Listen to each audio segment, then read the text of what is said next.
KSJE, Farmington, New Mexico. Next time on Philosophy Talk, changing minds on climate change. It's too darn hot. What can we possibly still say to someone who doesn't believe the climate's changing? You listen more. You avoid the word climate. Well, what's that going to do? First you get their trust, then you change their minds. That's not going to work. Tribalism is way too strong. You're underestimating the power of human connection. Changing minds on climate change. Next time on Philosophy Talk.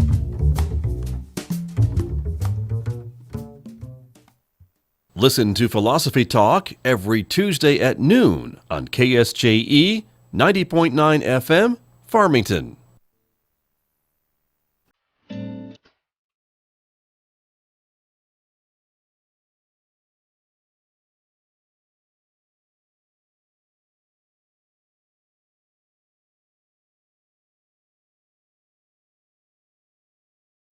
$8:51. It is Monday morning here on KSJE. Time for our Monday Reboot segment.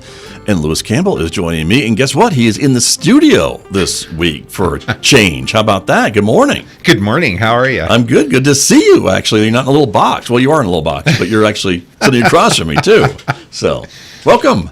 Good morning. Good to see you. And so, gosh, all kinds of stuff going on, right? Mm-hmm. I guess the one thing, what did you have? Let's start with yours. Oh, okay. Yeah. So it was recently discovered the CDC tried to kind of quietly, with a retraction footnote, admit that there was a coding error in one of their algorithms and they accidentally overcounted COVID deaths by 72,000 Wow. across different age groups.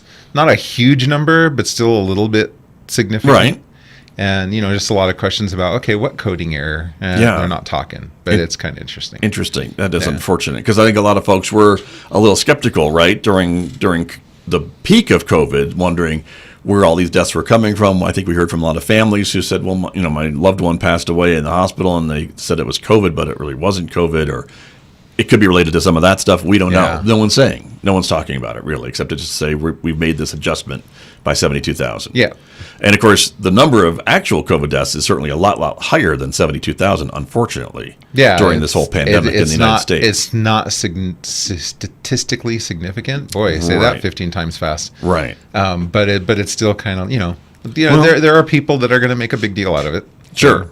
Exactly. But anyway, I guess, again, in the order of transparency, they didn't have to make that announcement. So on one hand, I guess it's good that they kind of did. Yeah. To let us know where things are going. So there is that. Okay, interesting. One thing I want to talk about, the Oscars last night, not that part of the Oscars, no. That has nothing to do with technology. But the other thing, the Best Picture went to a streaming service. Yes. A film that was produced by a streaming service, Apple TV. And so congratulations to Coda. That was the movie that was awarded. First time, though. Yeah. So this is interesting, I think, to us, because it tells maybe kind of the future maybe of where things are headed, that these streaming services are a force to be reckoned with. They are, and I think that's we've seen that coming for a while. A couple of years back, when I did a stint as a contractor working in Los Angeles, I worked with a lady whose husband worked for one of the major studios, and he had just jumped ship and gone to Netflix. And she was telling me about how the entire industry down there's really well-known artists and directors and stuff that are leaving the studios and going to streaming services because they have more artistic freedom, they get paid more, the budgets are bigger. There's just all kinds of, it's just the streaming services are literally taking over a large part of the market from the studios, just because the way their model works, they can afford to be more flexible and give these producers and stuff a bigger budget. Wow, interesting. But of course, and they're producing all this content, right? I mean, it's just lots and lots of stuff. Everything seems to be made into a movie these days.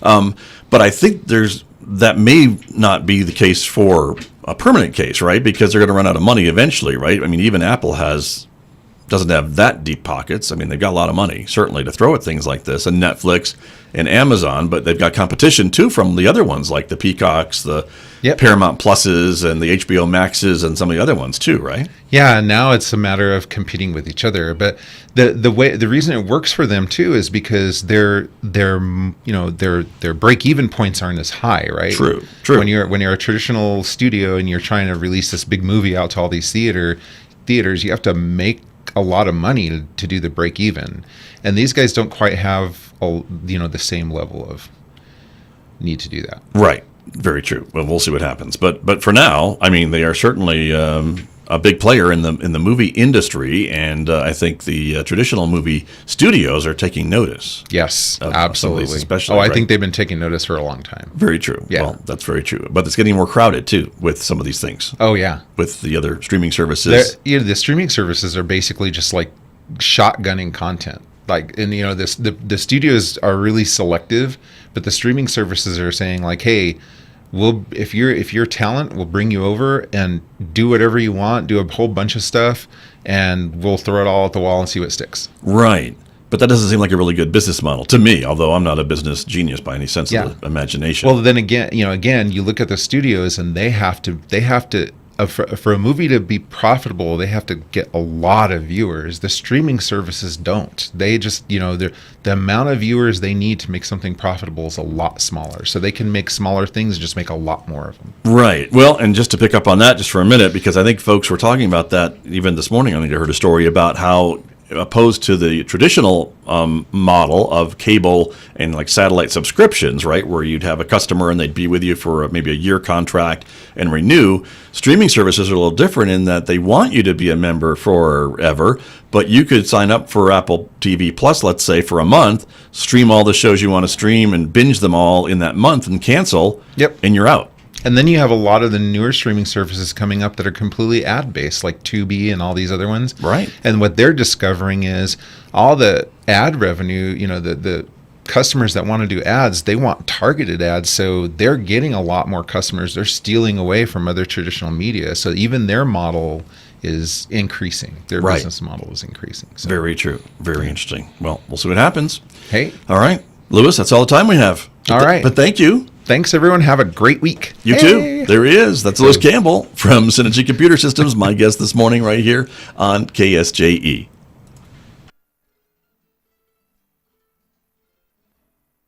KSJE is proud to support the 11th annual Sassy Tortoise and Hare Run in downtown Farmington.